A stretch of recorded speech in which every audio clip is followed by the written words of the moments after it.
Do you have your Bibles with you? Napakahalaga po niyan kasi ito yung ating pag-aaralan ngayon about the Bible, which is more than just a book. So, sino rito yung mga merong Bible na physical Bible? Lahat ba tayo meron? I hope lahat, no? Right? Meron kayong Bible? Sister Amor lang. Amen, si Pastor. Ayun. Can you lift your Bibles? Hindi yung sa phone, ha? Si mo, konti lang. Mangilan-ngilan lang may dalang Bible. Right? Actually, ngayon may quiz eh. Wala kayong dalang Bible. Amen. So, kung wala kayong Bible or hindi nyo nadala yung Bible, dapat meron kayo. Amen. Sa bawat tahanan, meron tayong Bible. Napakahalaga po. Right? At in-encourage kong bawat isa kayong mga wala pa. Amen. At bumili kayo ng Bible. Hindi naman siya kamahalan. Makakabili kayo 20 dirhams if you like. And kung gusto nyo ng maganda is masasabi ko na marami tayong mabibili sa online ngayon at napakaganda rito sa land na to, sa UAE, because they allow Bibles, amen, to come here. I remember when we just starting the church, bumili kami ng 50 Bibles, physical Bibles online. At dinala nila ito sa post office.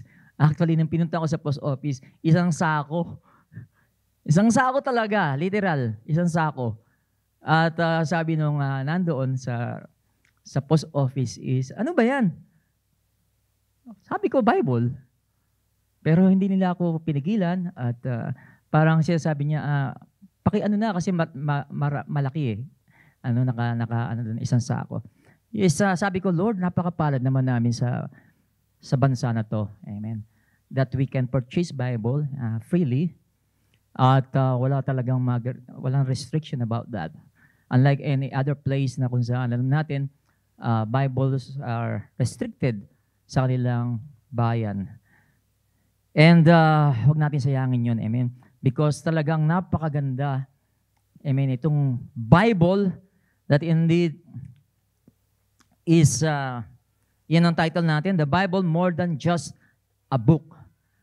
Okay? The Bible More Than Just a Book. Kasi pag may Bible kayo, meron din kayo notebook, di ba? Para nile-lecture nyo rin. Para tayong nasa school dito. Right? We receive the message, nile-lecture tayo, amen, we have been taught, at dapat meron tayong notebook at pen. Okay? So ngayon siguro excuse kayo, pero next week, amen, assignment yan. Meron kayong dalang Bible. Okay ba? Right? Wag nating parang maging sagabal siya sa ating bag or something na dadalhin natin. Hindi po siya sagabal actually. Amen. Opposite po. Ito po ay kung saan is napakasarap dalhin. Amen. Komportableng dalhin. And nakaka-honored na dalhin natin. Amen. Sa ating bag o lagyan natin sa bag ang Bible. Praise God. So the Bible is more than just a book. And ang aming teksto ngayon ay sa 2 Timothy 3:16 to 17. Let us all read. Want to go?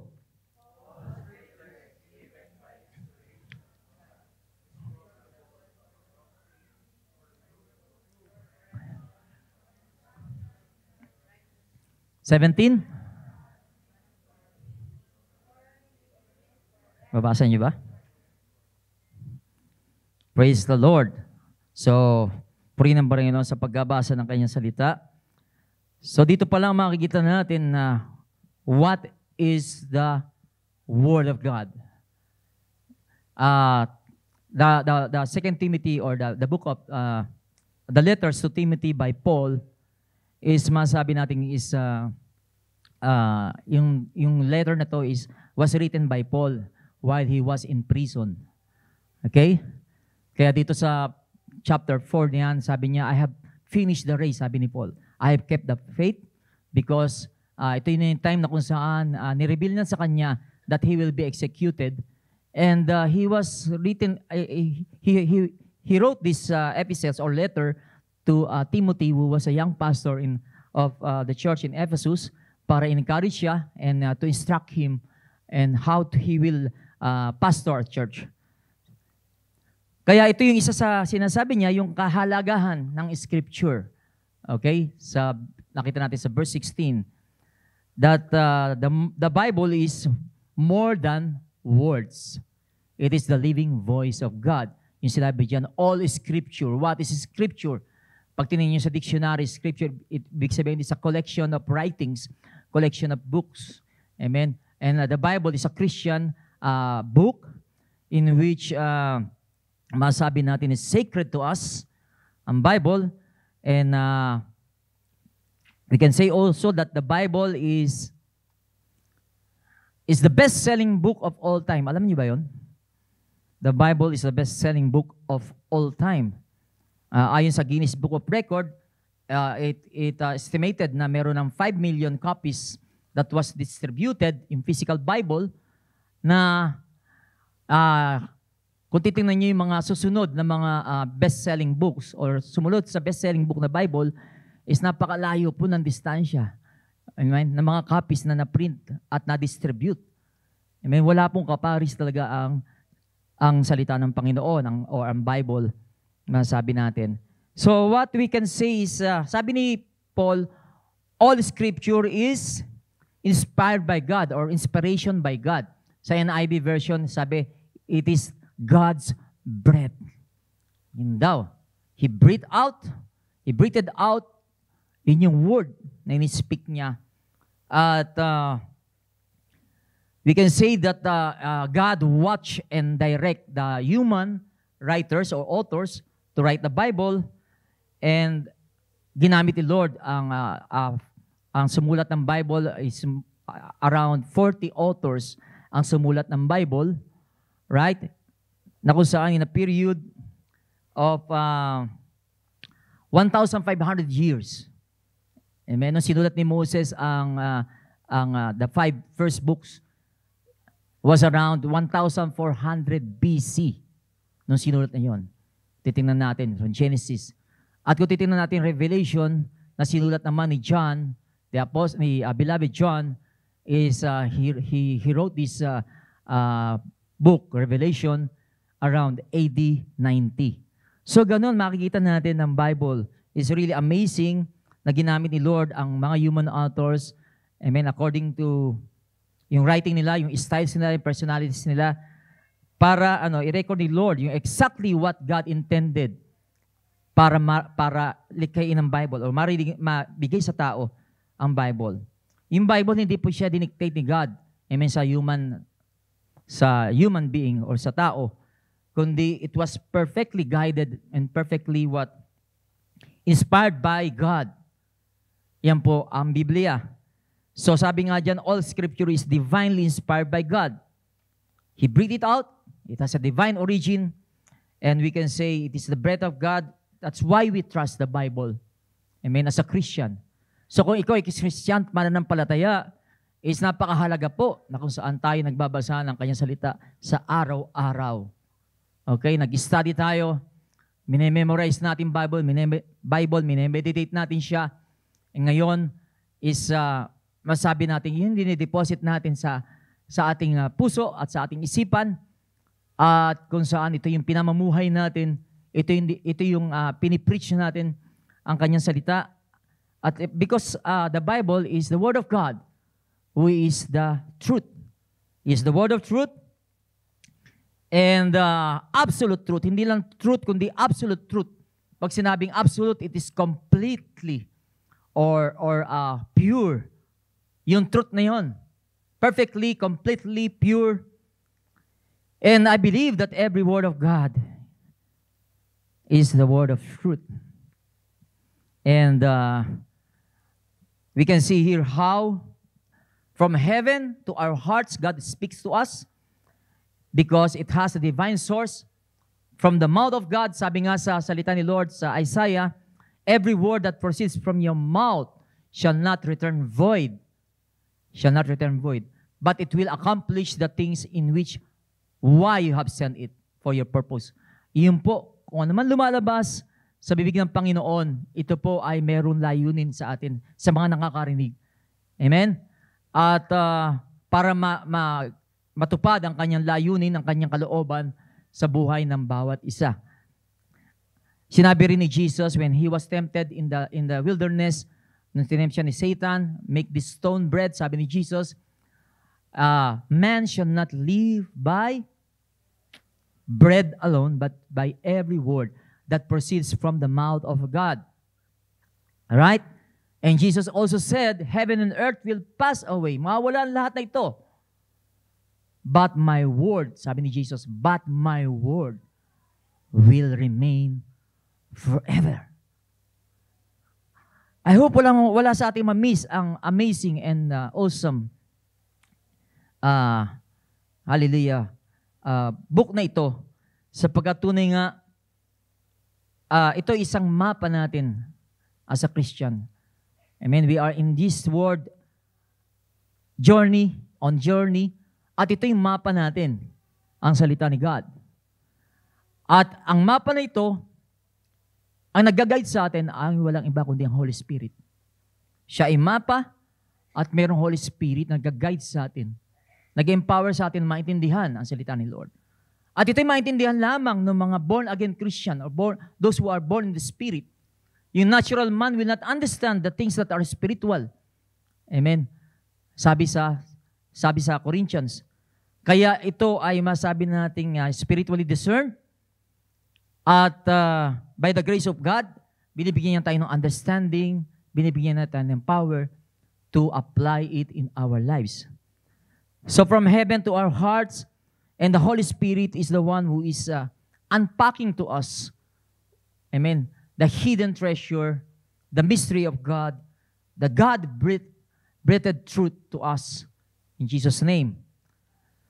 So the Bible, as 2 Peter 1:21, it says, holy men of God spoke as they were moved by the Holy Spirit. When I was just,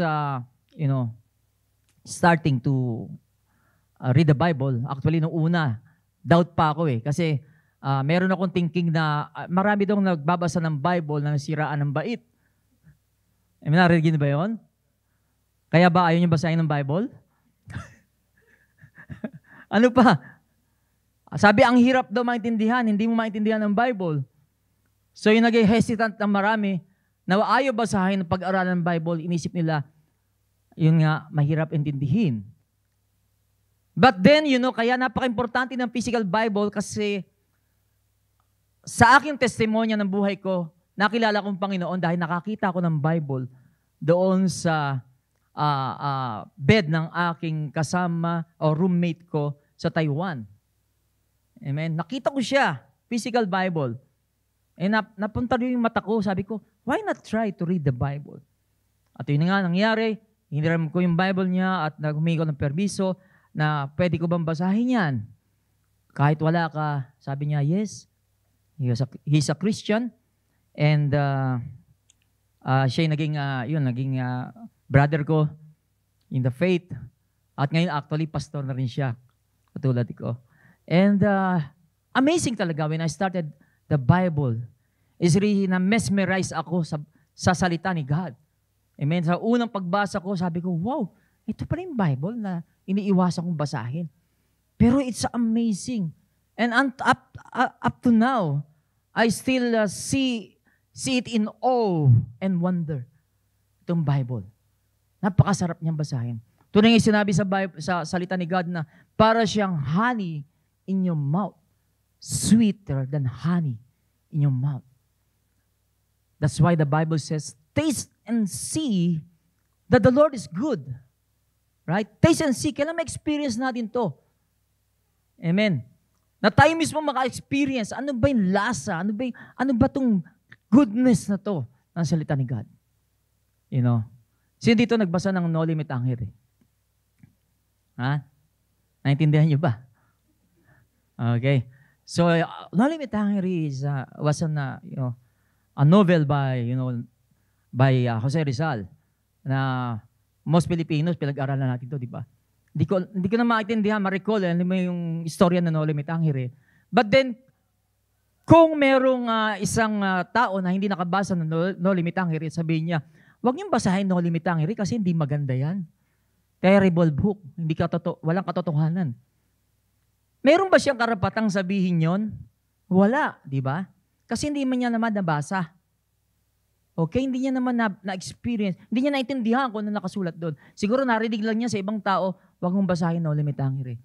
Ganon din sa Bible. Maraming tao ay bumasa ng Bible na maraming kritiko about the Bible na kahit naman hindi nila nababasa, ay na God, meron silang ganong klaseng kung saan criticism is wala naman silang karapatan na sabihin yun kasi hindi naman nila nabasa ang Bible at hindi nila naintindihan. Amen ba? So tayo na mga Kristiyano, amen, yung mga bagay na yon, kung ang mundo ay hindi nagbabasa ng Bible, natural lang yun. Pero pag ikaw ay isang Kristiyano, mananampalataya, amen, tagasunod ni Kristo at hindi ka nagbabasa ng Bible, ay abnormal yun. Amen? Abnormal sa isang Kristiyano ay hindi nagbabasa, nag-aaral ng Biblia. Okay? Because it is written for us. It is given by God to us. All the Scripture is what? God's breath. Para sa ating mga mananampalataya. Where the Bible, the amazing thing with the Bible is, these authors, we can say, include individuals from various walks of life. It was written by fishermen, by prophets, by doctors, by kings, by poets. And makikita natin yung amazing na nag-harmonize siya. Lahat na yun ng sinulat nila. It's a collection of diverse literary forms. Historical book, andito na lahat in full package. And the authors of all the authors, masabi natin na they proclaim the same one true God and the same one way of salvation, Jesus Christ. Amazing, di ba? Sa iba't ibang panahon, sinulat ng iba't ibang mga tao, sa iba't ibang panahon, at iba-iba masabi natin yung kanilang mga profession. Pero sa bandang huli, makikita natin yung harmony. That it says the same thing about who is the true God and who is Jesus Christ, who is the way of salvation. So I'm not trying to promote the Bible or trying to defend the Bible. Sabi niya ni Charles Spurgeon, sabi niya, the Word of God is like a lion. You don't have to defend a lion. All you have to do is let the lion loose and the lion will defend itself. Right? Amen. Isipin mo, best-selling book of all time with estimated sales exceeding 5 billion copies. Amen? Ano ba ipopromote natin dito? The Christian Bible has been translated into numerous languages. No other book, amen, had been translated with at least translated into 3,756 languages. 3,756 languages. And the full Bible has been translated into 756 languages.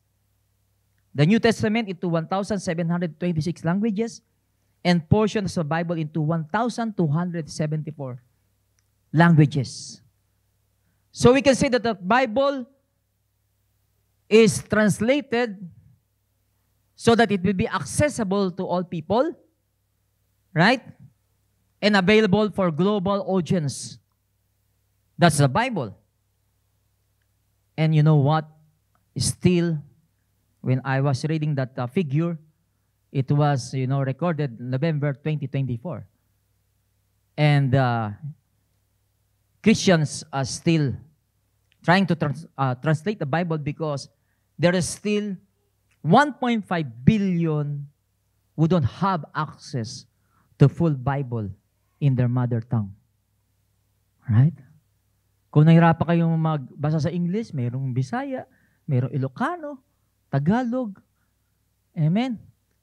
O kung hindi kayo marunong noon, marunong kayo ng French, meron from French. Lahat. Wala ka nang pwede sabihin excuse para hindi basahin ang Biblia. And tayo pa, mga Kristiyano, tayo mismo dapat makita sa ating buhay, amen, ang mataimtim na pag-aaral, pagbabasa ng Biblia. Because sinabi sa susunod na verse, amen, that it's more than a book. It is what? The practical power of Scripture. Yun po'y sinabi sa susunod na verse. Sabi niya, the Bible, what the Bible does to us. Amen? Sabi, it is profitable for doctrine. It means teaching. Kapaki-pakinabang sa atin. Amen. Na tayo tinuturuan ito. A doctrine. Doctrine yung set of beliefs na inaaral natin sa magitan ng salita ni God, yung Scripture, the collection of writings. Na sa magitan nito, natututo tayo.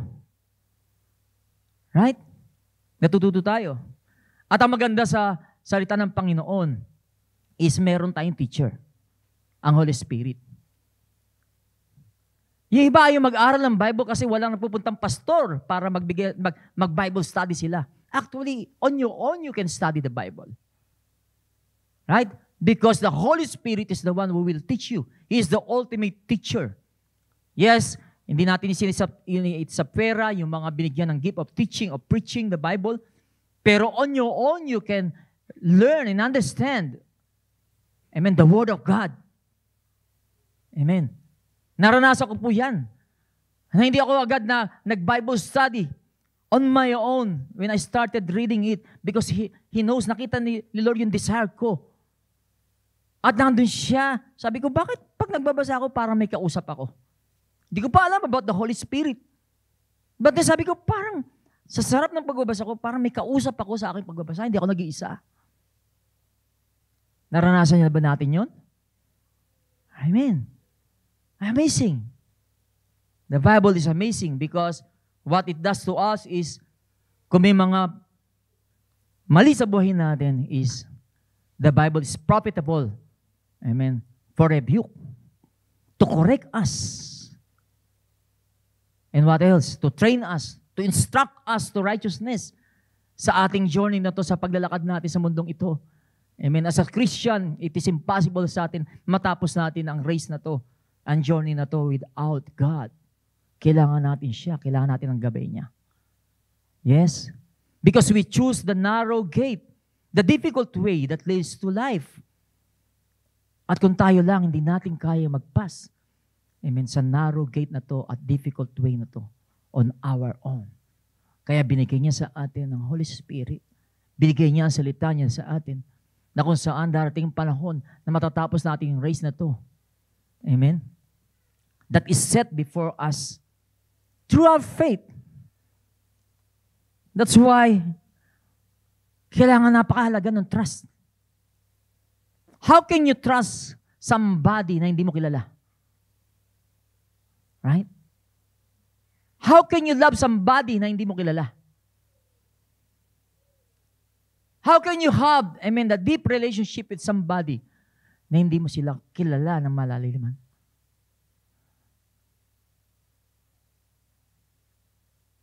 The Bible or the Word of God is, we can say, more than a book because it is living and powerful. Living and powerful. Yung sinabi niya sa Hebrew 4:12. Amen. The Word of God is living and powerful, sharper than two-edged sword. Sabi yung tabak o yung espada na matalas, magkabila ang talim. Mas matalas pa ron ang salita ni God. Bakit daw? Kasi it can penetrate, it can pierce the division of soul and spirit. Right? Sino makakaalam ng division ng soul and spirit natin? And yet, yung Word of God is He pierced in the division of soul and spirit. Ibig sabihin, we as human, meron tayong soul at spirit. Right? Kaya nga, nung tayo maborn again, nabuo yung ating spirito, na-deactivate yung ating spirito, at ngayon, pagka nagbabasa tayo, talagang ramdam na ramdam natin yung talas niya. Yung spirito natin. Na kapag kami ginawa tayong something against God, handun agad yung conviction niya. It piercing to our spirit. At sabi and joints and marrow, and a discerner of the thoughts and intents of the heart. Madalas ko narinig, lalo na yung mga bagong nakarinig ng salita ng Lord. Sabi nila, ba't parang napaka-personal naman? Kilala ba ako ng pastor na yun? Bakit yung sinasabi niya, parang alam niya yung buhay ko?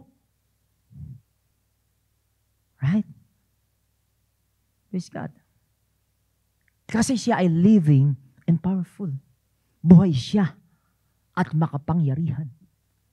Amen. Itong Bible or physical Bible na to is pwede mo itapon sa apoy. Wala siyang magagawa. Pero yung niloloob nito, yung contents nito. Inyong buhay at makapangyarihan. Metaphorically, makita natin sa Bible, it talks about things. It is profitable for us. It is our guide to godly living. At ito nga yung fourfold power niya sa atin. Teaching, rebuking, correcting, and training in righteousness. Yung sa 2 Timothy 3:16. It is more than a book. There are numerous metaphors na ginamit, amen, about the Word of God to describe the Word of God in the Bible.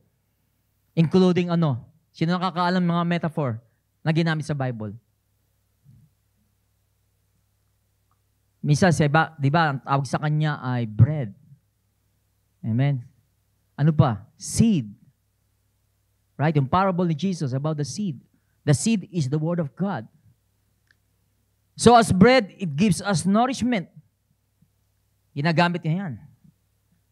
It described as a bread signifying its ability to nourish our spirit being.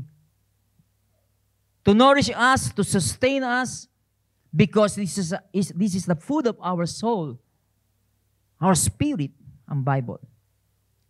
It emphasizes the importance of God's teaching sa atin that will provide us spiritual strength. Pinapalakas tayo. Right? Na-experience nyo ba? Pumunta kayo rito, parang pagod na pagod kayo, parang hinihila yung paa nyo, pero nung makinig ka ng salita ni Lord, is na-encourage ka, na-strengthen ka. Sapagkat para siyang tinapay na magbibigay sa atin ng what? Ng lakas at comfort. Ano pa? Yung seed nga. It's likened to a seed. Na kung saan pagka itinanim siya, it can grow sa ating puso, sa ating buhay para mag-produce ng fruit of the Holy Spirit. Amen ba? It's more than a book. It is how God's Word prepares us. Sabi nga, ito ay tulad din ng mirror, sinabi sa James. Lahat ba tayo marap sa salamin this morning? Ha? Okay. So, ano nakita niyo sa salamin? Mananggagandahan at nagwagwapuhang mga mukha. Pero siyempre, kung mayroong blemish, di ba? Kung may dumi sa mukha mo, anong gagawin mo? Ha? Lilinisin mo. Ay, mga babae, maraming panglinis ng mukha. Ano ba mga tawag? Ha? O kung may blemish man is, siguro tapala ng ilang makeup para di makita. Siyempre, pupunta ka ng church, no? Right. Ang ibig sabihin, mirror is like a mirror because it's reveal kung sino talaga tayo. Amen. At hindi lang yun nire-reveal kung sino si God, yung kanyang karakter. That's a mirror. It's a foolish naman na gawin natin na kung saan humarap tayo sa mirror, nakita natin mayroong flaws sa ating mukha, tapos hahayaan mo na lang. Right? Nakita mo yung kilay mo is hindi magkapantay. Alam mo, umalis ka para hindi ayusin yun, di ba? Ayusin mo siya. Right? It's foolishness na humarap tayo sa salamin, nakita na natin yung mga dapat ayusin sa atin. Kaya nga sabi, is profitable correction, rebuke sa atin. Kasi para yun para makita yung tunay na kaayusan sa atin. Ano pa? Ang mirror. Hindi lang yun. Sabi, lamp and light. Your word is a lamp to my feet and light to my path. Ito lagi kong tinuturo sa karamihan. Pag nag-study kasi ako ng Bible, what I'm doing is, nilalagay ko yung sarili ko yung dating panahon. Amen. Kung ako'y nandoon, ang panahon na yon, pag sinabing lamp, syempre wala pang flashlight, wala pa electricity. And lamp means what? It's very important during that time. Right? Meron kang light na kung saan gasera or meron kang torch. Right? And pagka time na yun, wala pa namang sementadong lugar. Probably they are yung path nila is madamo. Kaya napakahalaga ng ilawan. Katulad ng buhay natin dito sa mundong ito. Napuno ng kadiliman, right? At kailangan natin ng liwanag. It means the Lamb of God is there to direct us. May mga hard decisions tayo. Refer to the Bible. Ano ba sinasabi ng Bible? Right? Ganun siya. Hindi lang yun. Sabi ko nga, kapag may torch ka, siyempre, ilaw, at pupunta ka sa isang madawag o maybe sa isang forest. Amen. Hallelujah. Nagpapas ka sa forest. Yung mga hayop, mababagsik na hayop, hindi lalapit sa iyo. Because hawak mo yung light. The same way the Word of God protects us. Protects us. That's why the devil doesn't want you to read the Bible. Doesn't want you to have the Bible. Kaya lahat ng deceit at lies, pinapagana niya. Amen, sa mundong ito. Para ang tao ay hindi magbasa ng Biblia. Huwag kayong magpapalok. Because sinabi ni Jesus, do not be deceived. In the last days, many false prophets and many false teachers will arise to deceive many, even the elect. Paano dideceive ang tao ng false prophet? Bakit sila dideceive? Kala nila totoo sinasabi. Di ba? Bakit sila dideceive? Kasi hindi sila nag-aaral ng katotohanan. It's very easy for them to be deceived. Kung ano lang sabihin ng isang tao na may hawak na Biblia, maniniwala na agad sila.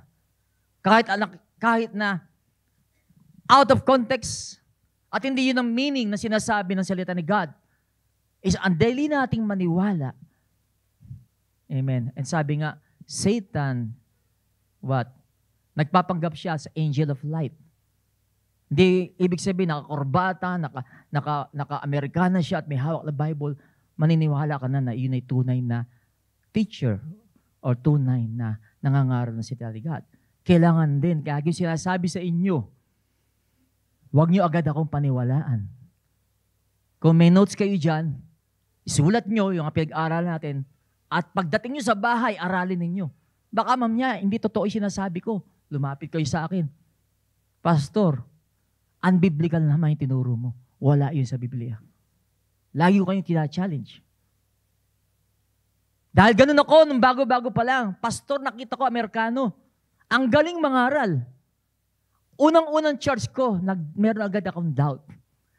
Kasi alam ko yung nabasa ko eh. Many false prophets and false teachers will arise. Pero andun agad ako, nag-observe. Totoo kayo sinasabi ito. At dati, talagang may notes na agad ako. Titingnan ko siya, ito nga kayo sinabi. Tama ba yung verse na sinabi niya? Ito ba talaga yung konteksto niya? Kaya nga sabi ni Paul, yung mga Bereans is more noble. Kasi pagka narinig nila si Paul na nangaral, hando sila para aralin yung mga ipinreach ni Paul. At I think nawawala na mga ganun, mga Bereans. Paunti na ng paunti, nag-aaral ng salita ni God. Because parang traditional lang, pupunta ako pag Sunday, makikinig ng Word of God. Pagka maganda yung preaching, okay, thank you. Pero pagkaraan na ng mga ordinary days, wala na sa kanilang isipan ang kanilang inaral. Kung wala sa isipan, of course, wala rin sila sa pamumuhay. Kasi nila pinag-aralan ng salita ni God.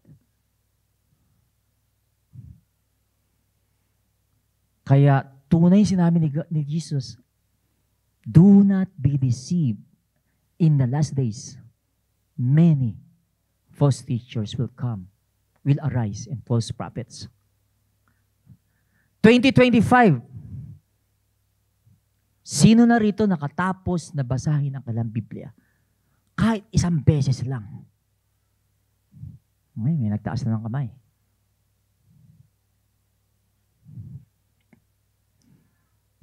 Asawa ko yun. Sabi niya, sa tuwing magtatanong si pastor, nakakahiya, walang nagtataas. Diba? E paano kung si Lord ang magtanong sa inyo, hindi ako? Anak, kailan mo ba tatapusin ang Biblia? Sorry Lord, busy ako eh. Madami kong ginagawa.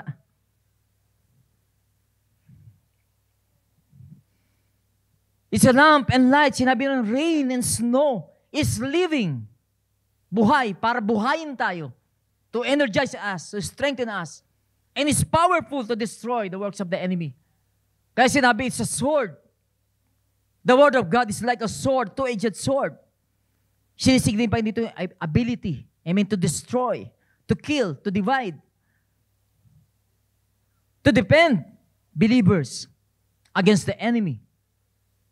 That's why in Corinthians 10, sabi doon, our weapon is not carnal, is not of this earth, but mighty through God to pull down every strongholds, to pull down yung mga matitibay na muog ng kaaway sa Tagalog. Kaya sinawag din siyang hammer. The word of God is like a hammer that break the rock in pieces. Maring may mga strongholds ang kaaway sa inyo. Yung word ni God ay weapon natin to destroy. Yung mga itinayo ng kaaway sa atin, laban sa atin, na naging kanyang naging resting place sa buhay natin, yung naging foothold niya sa buhay natin, sabi kayang wasakin iyon ng Panginoon, ng kanyang salita. Sapagkat ang ating sandata ay hindi galing sa mundong ito. Ito'y makapangyarihan dahil ito galing sa Diyos. Ano pa? Sinabi, it's like a fire. Fire consumes, fire destroys. Ganon din siya. To consume our enemies. Pag ginagamit natin yung salita ni God, amen, lalo na pag nagpe-pray tayo, it's like a fire that will consume all the plans of the enemy against us. Lies ng enemy. Amen. And if you abide in the word, you will know the truth, and the truth will set you free. The word of God or the Bible is more than just a book. Because God is preparing us to make us ready for the service in the ministry. Kaya yung sabi niya sa 2 Timothy 3:17. Right? To train us in righteousness that the man of God will be complete, totally equipped for every good work. Right? Napakahalaga po. Kasi kung hindi tayo magbabasa na, paano tayo ikot ng ikot sa roundabout? Wala tayong nararating. Hindi tayo nag-grow. Parang as Christian, you're just surviving. Na meron kang makain, pagka Sunday. Amen? Meron kang Bible study, pagka weekdays. Parang ganun lang buhay mo to survive. Pero we as Christians are called to thrive. Thrive means to flourish. Hindi lang tayo narito para mabuhay, to survive, but to flourish, to grow. Kaya nga in-equip tayo ni God. Amen. As a man of God, as a woman of God, to prepare us for good work. Anong good work na yun? Yes, to do the will of God. Amen? Sabi pa nga, to pursue righteousness, godliness, in-equip niya tayo to pursue righteousness. Yung mga nag-aral dito ng LG, right? Meron tinatawag na what? Positional righteousness and practical righteousness. Yung positional righteousness, yung position natin kay God because of the righteousness of Christ.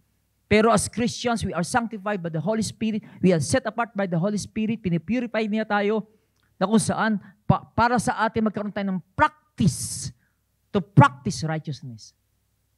Kaya yung sinabi, in-equip niya tayo to pursue righteousness, godliness, faith, love. Ano pa? Sa 2 Timothy, binanggit yan. Sabi, the Lord knows who are His.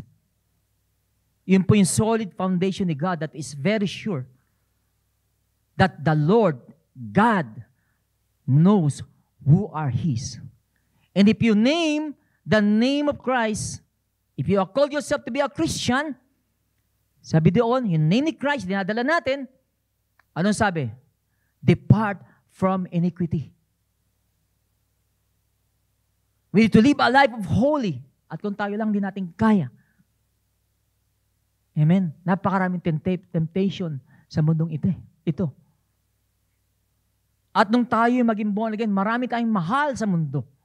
Mahal natin ang kasalanan. Ayaw natin ang kabanalan.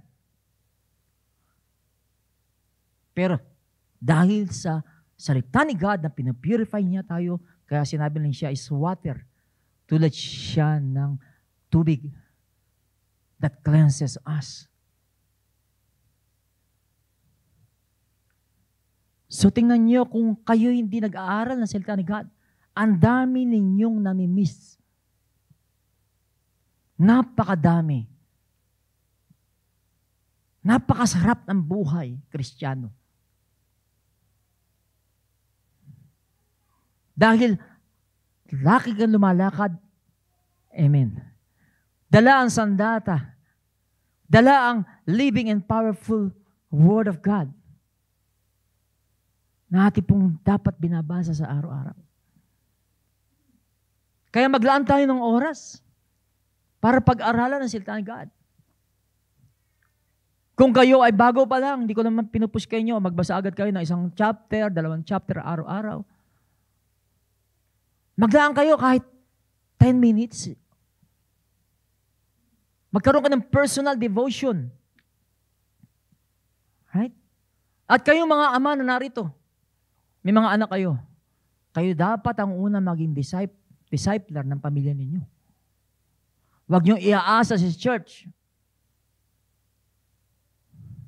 Amen ba? Huwag niyong iaasa sa church. Huwag niyong iaasa sa pastor. Dahil kayo mismo, kung ikaw Kristiyano, dapat ikaw mismo nagtuturo sa anak mo to study the Word of God. Tayo ay busy-busy sa pag-iipon ng pera para sa future ng anak natin, pero nakakalimutan natin mas importante, para i-prepare sila sa future. Right? Yung future ng buhay na to dahil napakaraming challenges at mga barriers. Kaya ang Word ni God ang tutulong sa kanila para sila lumakad sa mundong ito matagumpay. Hindi lang nagsusurvive, kundi nagtathrive. At kayo ding mga ina na narito. Kala nyo nakaligtas kayo ha? Kayo din mismo. Amen. O asawa babae, tapikin mo ngayon asawa mo lalaki. Tapikin mo. Ba't kasi kayo magkakahiwalay? Mag-asawa dapat magkatabi sa upuan. Amen. Sabihin nyo, pag hindi ka nagturo, yung babae, pag di ka nagturo, ako magtuturo.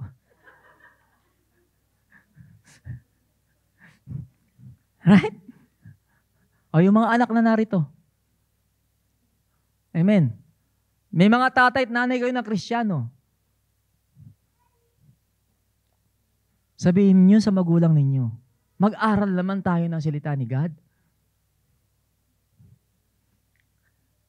Seriously, pagka hindi natin ginagawa ito, we are missing yung treasure, yung precious word of God na dapat sana araw-araw nating what?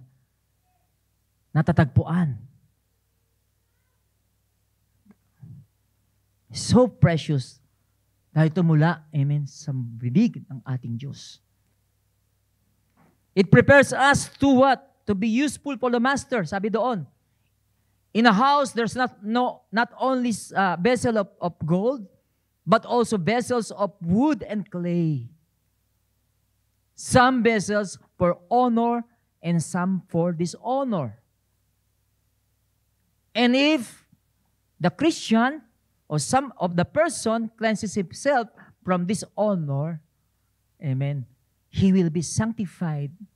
He will be a vessel of honor, sanctified, and useful for the master. Tingnan nyo, sinasanctify tayo para maging kagamit-gamit tayo.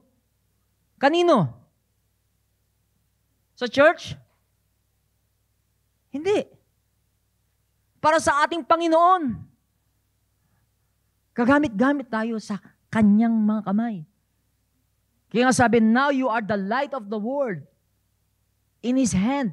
Ikaw na nagiging ilaw. Ikaw nga yung tinatawag ng light of the world o salt of the earth. Paano ka magiging light of the world kung wala kang ningas? Kung wala kang oil? Amen? Para kang foolish virgin. Pag dumating si Lord, kaawa-awa ka. Maiihiwang ka. Doon sa labas ng pintuan, kakatok ka. Sabi niya, I do not know you. Kailan mo ba ako kinilala? Hindi mo nga binabasa salita ko, paano mo ako makikilala? Amen. I'm a little rude today. Sorry. But it is in my heart because I love you. I don't want you to miss this great opportunity while we are here on earth. Nakaka-enjoy. Nakaka-bless, mga kapatid, na mapakinggan, mapag-aralan ng salita niya. At ito yung dinideposito natin sa puso natin. Yung sinabi sa Psalms 119, right? I keep your word in my heart so that I will not sin against you. Napaproteksyonan yung puso natin pag may mga tukso. Amen.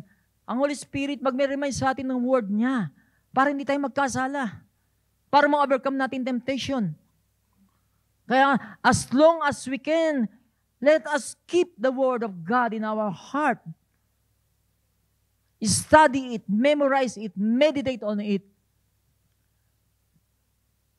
At inlalabas sa bibig natin, anong nilalagay natin sa puso natin, out of the abundance of our heart, our mouth will speak. Right? Kaya dati, puso ko, punong-puno ito ng dirty words, dirty things. Kaya lumalabas lagi sa bibig ko dati, puro mura. Puro reklamo. The amazing thing is, no, kung mag-start magbasa ng Bible, tinanggal niya yung pagmumura sa akin. Kasi ito na nga yung dinedeposit ko rito. Hindi yung mga pelikula na kung saan puro murahan. Hindi yung mga kaibigan na puro chismisan.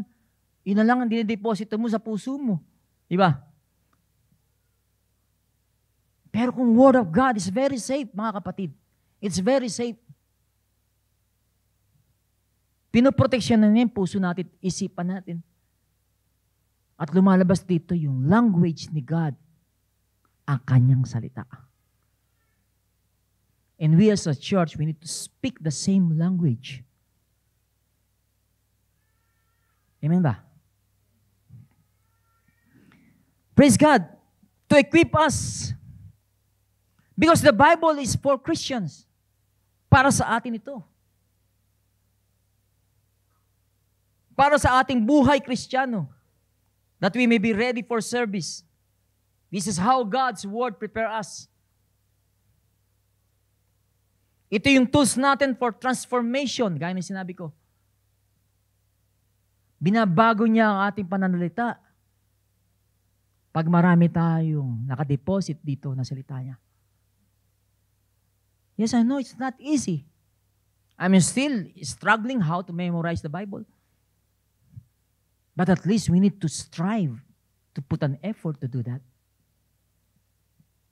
Amen. Kasi kinakabisado mo yung mga TV series. Ito kabisaduhin natin, salita ni God. Sapagkat yung Holy Spirit, lalabas. Sabi nga, He will give you the power to remember yung mga sinabi ni Jesus sa atin. That's why, sabi ni Paul kay Timothy, as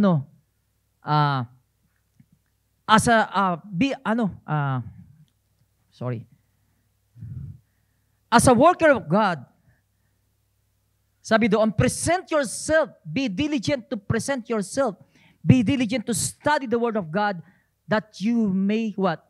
Not be ashamed, dividing the word of truth. As a worker, sabi niya, present yourself approved to God. Study the Word of God. Who does not need to be ashamed, rightly dividing the Word of truth. Kasi kapag ikaw ay aral sa salita ng God, kahit saan ka pumunta, hindi ka, amen, hallelujah, mapapahiya. Kahit saan ka. He prepares us for good work. At hindi lang yon. Dito, sinasanctify tayo. Alam mo, Holy Spirit, ang trabaho niya sa atin is sanctification, to sanctify us, to set us apart from the world, to be a useful tool para sa ating master. Ganun ang ginagawa ng Holy Spirit. Ginagawa niya sa atin what? Sineshape niya tayo into Christ-likeness. To Christ-likeness. Yun po.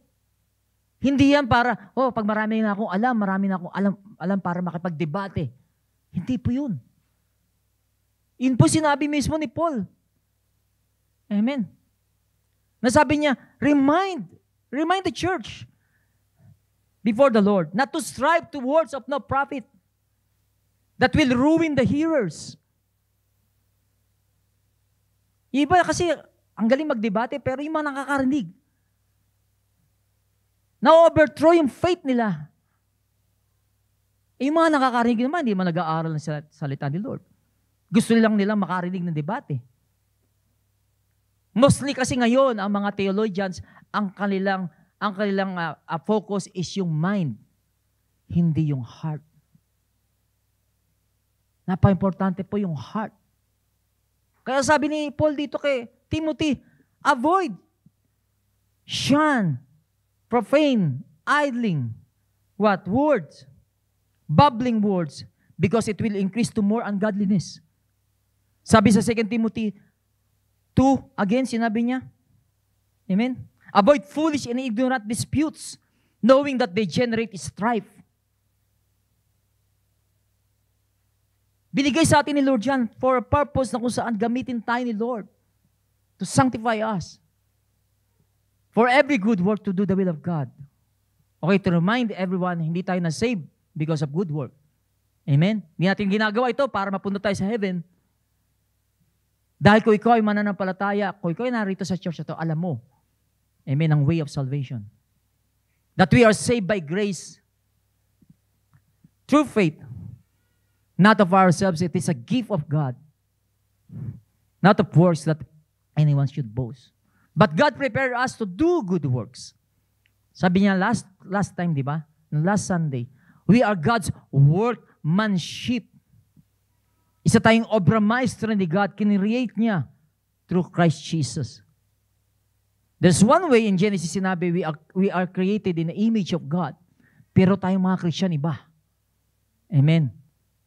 Lahat kinreate sa image of God, pero tayo ay God's workmanship. Ini-equip niya tayo para maging kompleto. Amen. For every good work. Prepared for every good work. At iyon magagawa lang natin when we are saved. Kung ikaw ay Christian, tsaka ka lang nakakagawa ng good work. Tindihan niyo ba yun? Ano mang ginawa natin in the past na hindi tayo Kristiyano, hindi yun good works.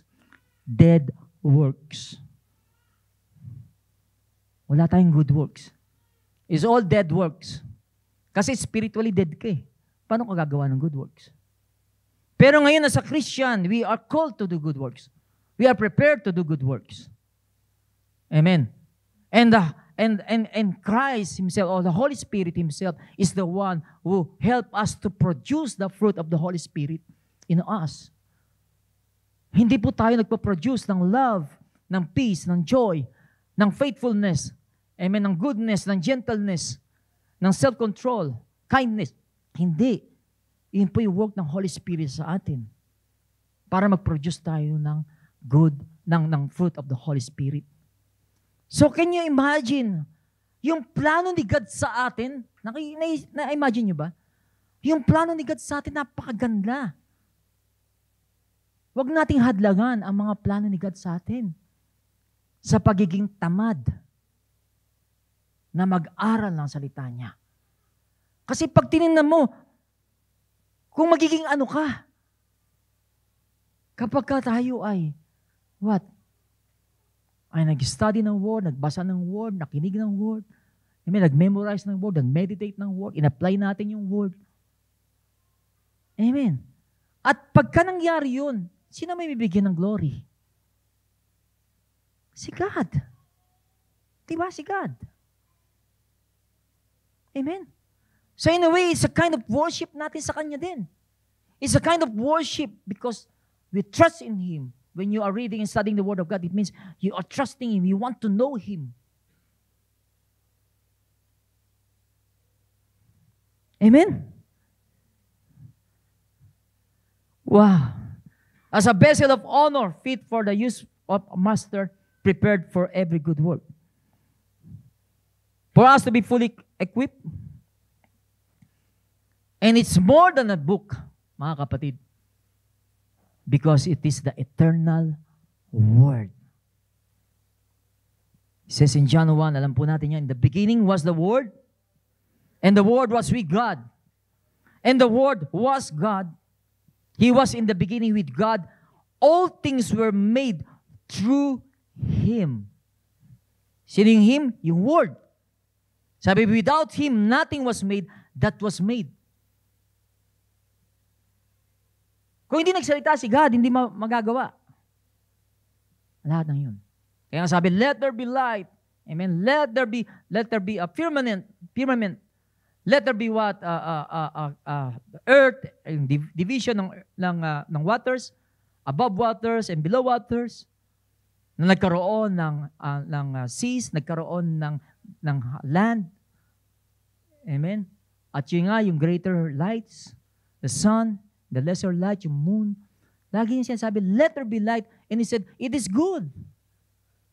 It is good indeed. Everything na create ni God, ang animals, ang plants, ang human being, everything is good. He's the eternal Word of God. Sabi, nothing was made that was made without Him. And in Him was life, and the life was the light of men. And the light shines in the darkness, and the darkness did not comprehend it. At magja-jump tayo sa John 1:14. It says, and the Word became flesh and dwelt among us, and we beheld His glory, the glory as of the only begotten of the Father, full of grace and truth. It's astonishing. Staggering, sabi nga. That here in John 1:5 and 14, makita natin na si Jesus, the carpenter from Nazareth, is ang anak ng Diyos. He walked in this earth more than 2,000 years ago. In the town of Galilee. He is the pre-existent Word of God. He is the God Himself. Ayon sa John 1:14, He's the God Himself. Amen. At sabi doon, ni John, yung patotoo ni John, the beloved, nakita namin siya, nakikain siya sa amin, nakasama siya namin, at nakita namin yung glory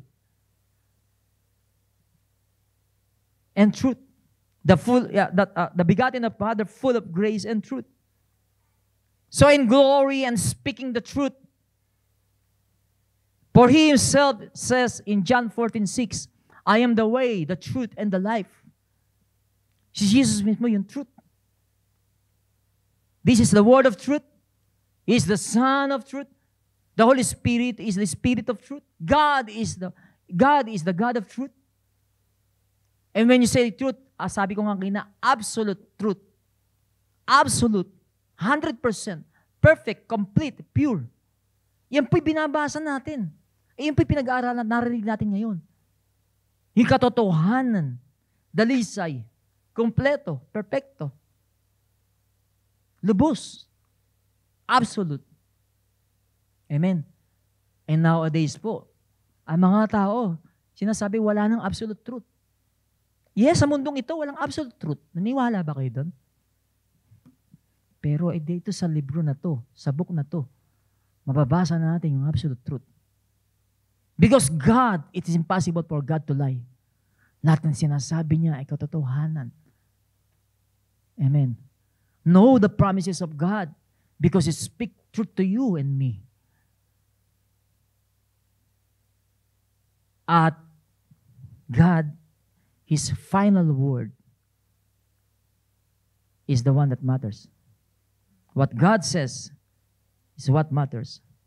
Jesus came here, He preached, He heals, He saves. Amen? Sabi nga sa awit, He left His throne above and He came to live with us, be one of us. He went to the cross, He suffered and crucified for our sins to pay for the penalty of our sins, that those who repent and ask forgiveness from their sins is what? May receive forgiveness through the grace in Christ Jesus, through the precious blood of the resurrected Jesus the Messiah. He is the very source of all life. Amen? Sabi nga, He is the radiant light that pierces through every shadow, every darkness. Siya yung light. At yung light na yun, ay yung light, yun yung life. So, anumang confusion, anumang despair, discouragement, disappointment, frustration, naranasan natin sa mundong ito. Amen. Ay meron tayong pagkukuhanan ng buhay, pag-asa, ano pa? Direction and comfort sa buhay natin na nakasulat dito sa aklat ng katotohanan, ang kanyang salita. So the question for each of us today is this: will you step up? Amen. Step out of the shadows and into His and come to His glorious light? Huh? We are surrounded by darkness. Do you know that? Habuhay natin. Yung iba, alam natin, pero yung iba, hindi natin alam. That's why when I'm praying to God, most of the time, He will reveal to me yung darkness sa buhay ko. And He speak to me His word, yung truth. Pero hindi ko napapansin yun. Amen. Katulad ng salamin. Pagka ikaw naging malapit na malapit, kitang-kita mo yung bawat mga blemishes natin. Kaya magandang lumapit tayo na lumapit sa salita niya. At makikita natin pala, ito pala yung karumihan ko. Ito pala yung darkness that's surrounding my life. And then when He is there, amen, to deliver us out of darkness to His marvelous light. He will give us wisdom. He will give us what? Power to get out of those darkness and to be in His marvelous light. Ang pangalawang question, will you acknowledge Him as God? As He is. Jesus Christ. He is the source of your well-being, and He will allow His truth to illuminate on your path. Kailangan po. Amen. Because in Him and only in Him is the true life found. Sa Kanya lang natin matatagpuan ang tunay na buhay. Amen. Ang pag-asa para makaalis tayo sa mga darkness, to overcome darkness sa buhay natin. In Jesus' name. Sige, palakpakan po natin siya. Amen. So the Bible is more than a book. Amen. And I want you all to rise up. Ano itong pinag-aaralan natin? So what does this mean to me today? Or to you today? Itong mensahe na to. It means that we need to hold our hands and believe that this is not just a book. Amen. But the very breath of God. It means as a church or a believer or a Christian, you are being trained. You are under training. At sabi nga ni Paul, I'm not yet completed. I'm not yet apprehended. But one thing I do, forgetting about the past. Amen. Kung kalimutan na natin yung nakaraan, mag-umpisa tayo ngayon. Press on. Press on to the things that laid for us. Yun po i-press on natin. Kung tayo nahihiya sa mga narinig natin dahil ganun tayo. Pero sabi nga is, maski si Paul, I'm not yet apprehended. Hindi ko naintindihan lahat. I'm not yet, attained, completed. But one thing I do, forgetting the past. God is there if you're going to ask for His forgiveness. Amen? At magbabagong direksyon tayo ng buhay natin, God will forget the past. Let us press on. Asipin natin, amen, the prize and goal of the upward calling of God in us through Christ Jesus. Doon po tayo mag-press on. Dahil doon sa ating hinaharap ay mayroong magandang, amen, yung calling ni God sa atin, yung upward calling ni God sa atin. Doon po tayo tumingin. Lift our eyes to Jesus and focus to Him. Because indeed, ang mensaheng ito is for us to commit and renew our commitment to God, to immerse ourselves in the life-giving Word of God, and kung saan let us open, read it, study it, meditate on it, obey it. For as we do, we will discover the abundant life God intends for us to becoming a true and complete, equipped believer or servant of God for every good work. So we're going to pray. Amen. We're going to pray. And let us, before we pray, let us look at these two questions, amen, that we can ask ourselves. The first one is, in what ways do I currently treat the Bible as truly God's Word? You are the one who can answer that. Amen. Paano natin tinitreat? Sa anong pamamaraan natin tinitreat ang sacred, holy collection, writings na kung saan mula sa inspired by God, by the Holy Spirit of God, paano natin tinitreat to? Kung may mali man, baguhin natin ang ating pamamaraan. What is one concrete step I can take this week? Remember, this week, challenge yourself to more intentionally engage with God's Word and allow it to transform me. God bless you. Sige, palakpakan natin ng malakas ang Panginoon. Glory to God.